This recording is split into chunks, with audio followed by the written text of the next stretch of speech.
Good morning and welcome back to our Leadership Empowerment Time.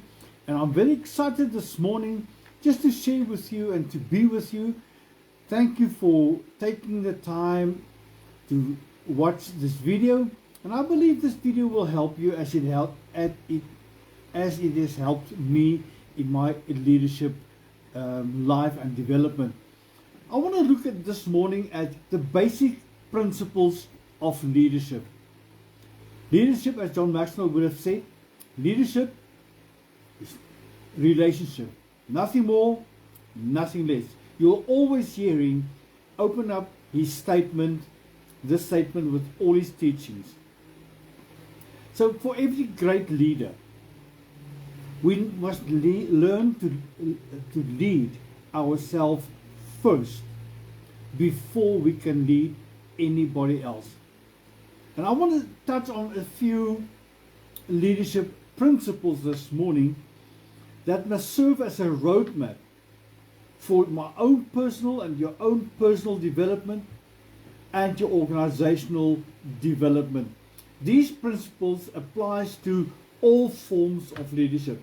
In the marketplace, in your own business, in ministry, and actual fact, in every place where you are responsible for people that you are influencing. So when challenges arise, and we find that every day in our life, sometimes the challenges are big, sometimes smaller, but the moment when challenges arise, the market shifts. And the moment the market shifts, we need to make adjustments. Changes are inevitable. And whenever there's a change, people resist the change. By nature, human beings want the status quo. They don't want new things because new things get them out of their comfort zone, out of their place where they are comfortable in just maintaining a normal life from Monday to Friday, weekends off, and so forth. So we need to look at these principles, and they will guide us on how to lead with integrity, with clarity, and purpose. We will look at two major principles here: personal principles, personal leadership principles, and then we will look secondly at team leadership. So let us start with myself, my own leadership development. Number one, take charge of yourself. Leadership begins from within. We can't control circumstances. We can't control what's happening on the outside, but we can control what's happening inside of us, our attitude, our responses, and our mindset. Of those things, we are in charge. So make sure that we start our leadership development from within. So self-leadership means taking responsibility for your own emotions, your own actions, and your own growth. Stop blaming others. Stop making excuses for not growing. It's recognizing that we are not victims of our environment, but we are stewards of our decision making. Don't blame it on the environment. Don't blame it on external factors. We are in control on how we respond. And our response is built upon the core values we've instilled in our life. That's part and parcel of my character. And my character is the influence, is the catalyst in my decision-making process. So our values act as our internal compass when the tire hits the tacky. Proverbs 4 verse 23 says, above all, guard your heart, for everything you do flows from it. So we must take control of ourselves. Leaders who fail to govern themselves, to lead themselves, will ultimately lose the ability to lead others. The first victory of leadership is self-mastery. So let us think about this. Look at your team. Look at your organization, your ministry, your church. How well do you lead yourself? Can others see your leadership in yourself? That's number one. Number two, rethink your goals and objectives. We as the leaders are the vision carriers. Without clear-cut vision, without clear-cut direction, neither you nor your team can progress effectively. So ask yourself the following questions. Do my goals align with my organization or my business or my ministry's vision and mission? Are they realistic? Are they measurable? And are they rooted in purpose? Again, purpose, vision. Where are you going? It starts with you. That's why the first point is so important. And then you're going to ask yourself the following questions. Am I growing towards the future?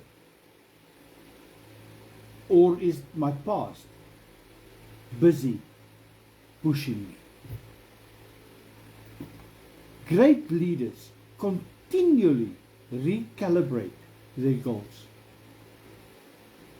Their goals to be matched with your personal calling, organizational destiny, your purpose.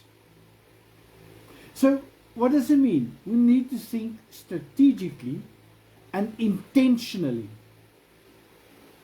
So don't just respond. Think intentionally. Strategize. And if you do not have a clear-cut vision, you shall be led after every little thing happening.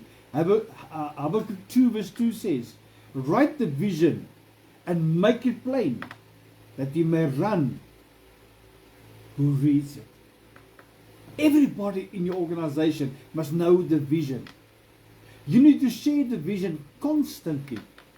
For me as a pastor, I'm constantly busy sharing the vision for the particular year over a long period of time, so that everybody must know this year is the year of multi-generational sonship, where we need to win souls, we need to train and equip them, and lead them to a place of spiritual maturity. That's the vision for 2025. And everything we do revolves around that concept, that vision statement. So if you do not have clear-cut goals,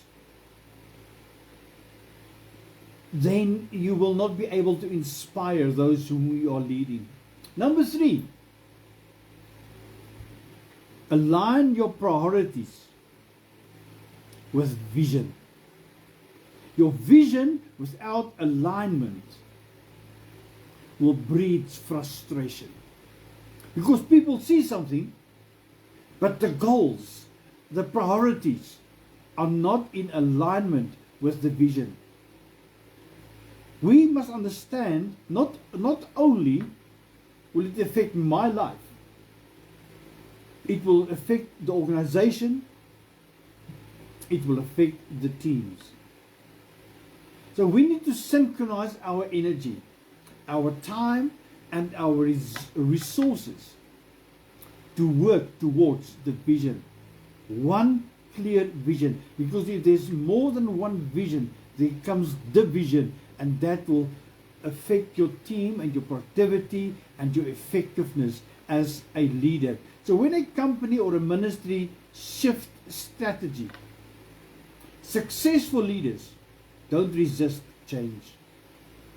They realign. Pardon.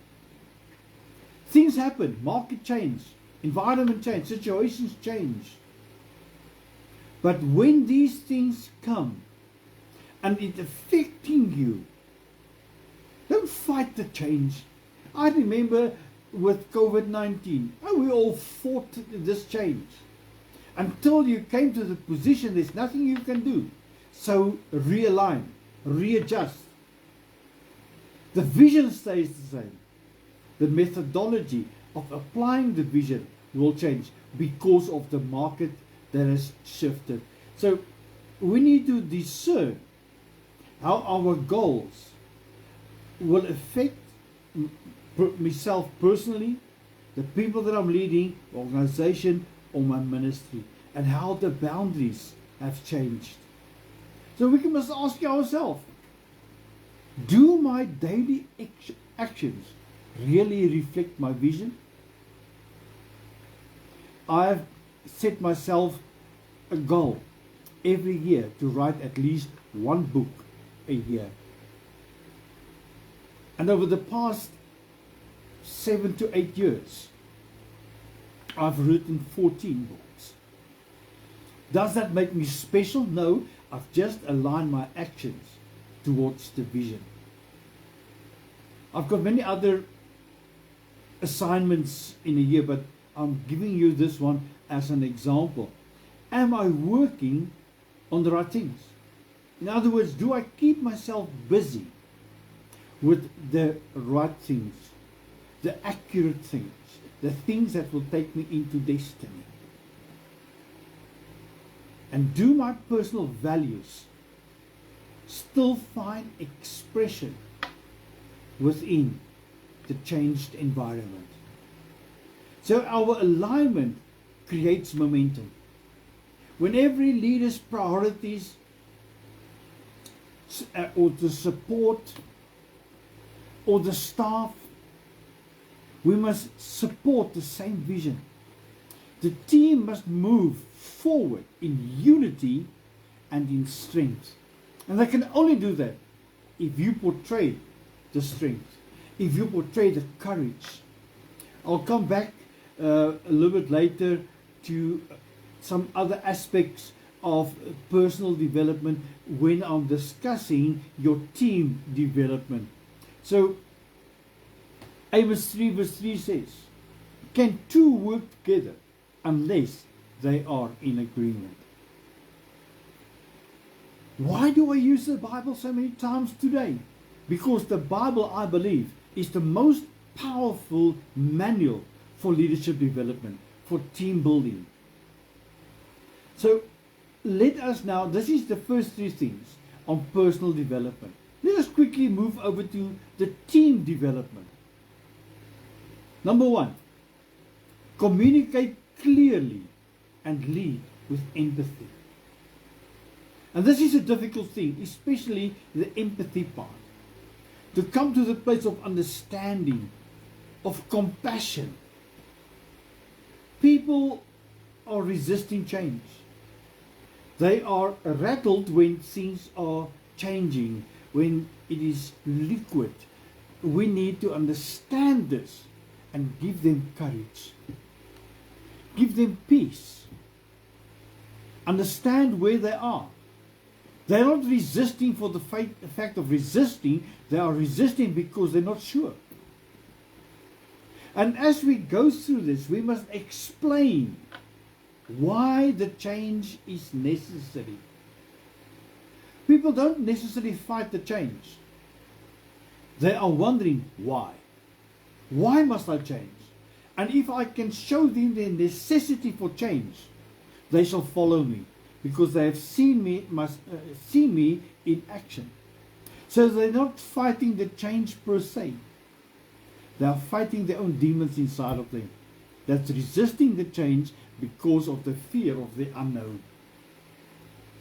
And as we are leading them, as we communicate clearly, it's interesting that I'm talking about communication, but the most powerful part of communication is active listening.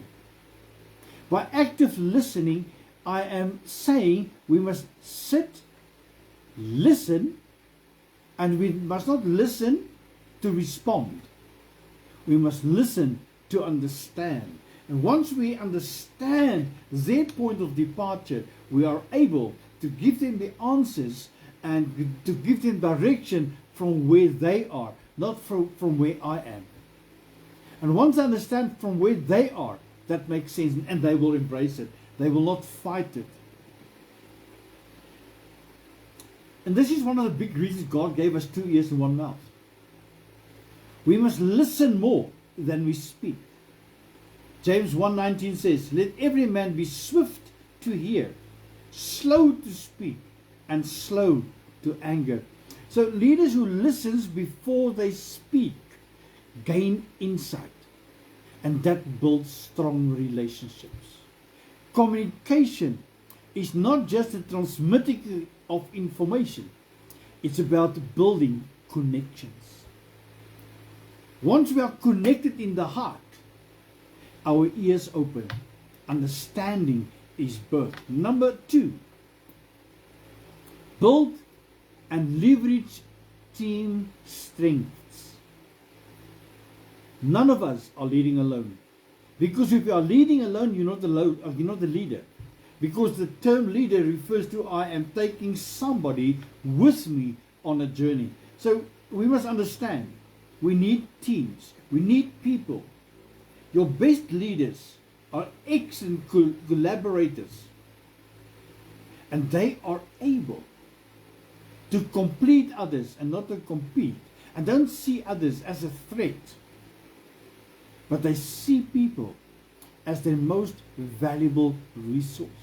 They recognize every team member's talent, their skills, and their perspectives. They embrace that, they incorporate that, they bring that in, because now, once you do this, the team member feels valued, they feel appreciated, and they feel they are part of where we're going. So they are owning the vision and not resisting the vision. Now they have become part of the us and not the them anymore. So great leaders intentionally surround themselves with people who complement their weakness. Listen, who complement their weakness and stretch their thinking. I have these people in my life. They constantly stretch me in my thinking patterns, in my understanding, and I don't see that as a negative thing. It's good. It keeps me on my toes. Ecclesiastes 4 verse 9 says, 2 are better than 1 because they have a good return for their labor. How awesome is this? The power of teams, especially the effectiveness of a team, lies in their diversity in unity. We are not uniform. We are in unity. Yet we are diverse. So we must encourage open dialogue, cross-functional creativity, joint problem solving. A great leader asks, how can we win together? And not how can I look alone? Creativity thrives where leaders empower others to contribute freely. Number 3, I'm nearly done. Give me a few more minutes. If you want your team to develop, make change work.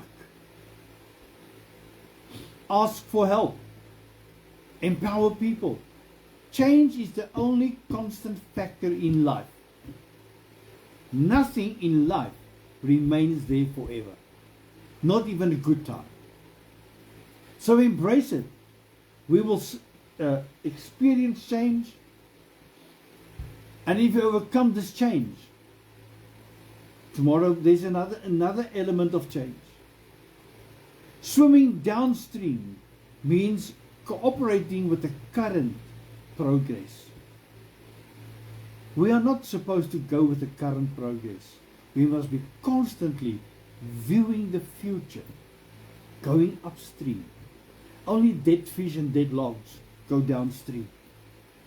A leader who embraces humility knows that asking for help is a sign of strength, not weakness. Come on. There are things I can do, there are things I cannot do. And for the things I cannot do, I am asking others to walk alongside me, not to follow, to walk alongside me with their strength. And through this, we become together we are stronger than we used to be in the past. So let us not fight these things.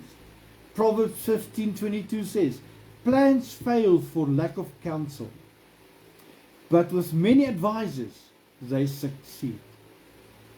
Let us not be concerned about the things that we cannot do. There are people that can do it. Empower your team. Delegate the authority, not just the tasks. We like to delegate tasks, but authority must also be delegated. And that means when we delegate authority, they accept their responsibility. Allow others to lead within their own strength. And you shall see how your effectiveness multiplies and how trust is birthed. Number 4, the last one.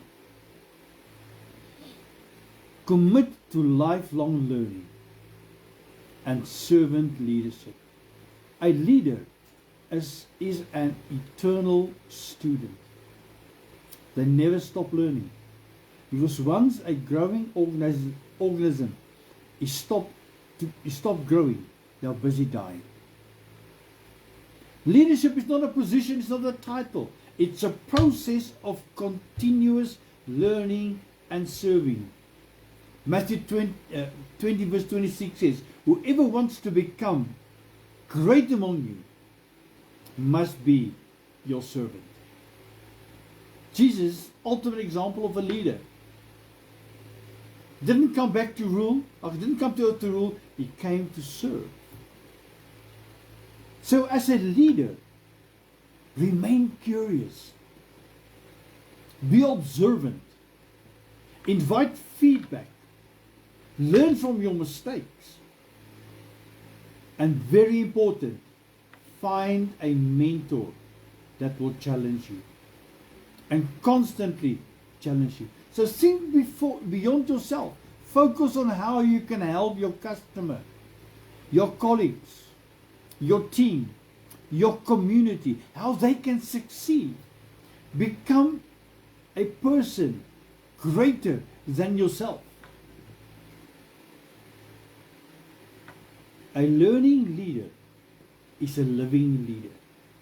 The moment you stop growing, you'll become redundant eventually. So in conclusion, leadership is a sacred trust. Whether in business, ministry, or in community, every leader is a steward of people, of resources and influence. So when we look at these 7 principles I've just mentioned, personal and team development, it's about service. Lead yourself with discipline. Lead others with empathy. Lead your organization or your ministry with a clear-cut vision. And always lead with integrity. When a leaders align their personal purpose with corporate vision and individual growth, with a collective success, transformation will follow. Both for you, your team, and your organization. Last scripture for the day, Matthew 25:21. Well done, good and faithful servant. You have been faithful over a few things. I will make you a ruler of many things. And this is a basic approach to leadership. Sometimes we are so focused on the grandiose things and we miss the basic principles of leadership. Go and apply these principles in your life. And I can nearly guarantee you it will pay off. I can guarantee you it will pay off. Because I believe it, I live by it, I stand by it, And as the saying goes, this is my story, and I stick to it. So thank you for listening and watching this morning. And I want to encourage you, please, if you found this teaching encouraging, uplifting, or insightful, share it with your Facebook friends, your social media. Go to my YouTube channel. This video will be posted on my YouTube channel, and you'll find all my leadership teachings on the YouTube channel. If you have not subscribed yet, please follow and subscribe and share it. Thank you for tuning in. See you soon.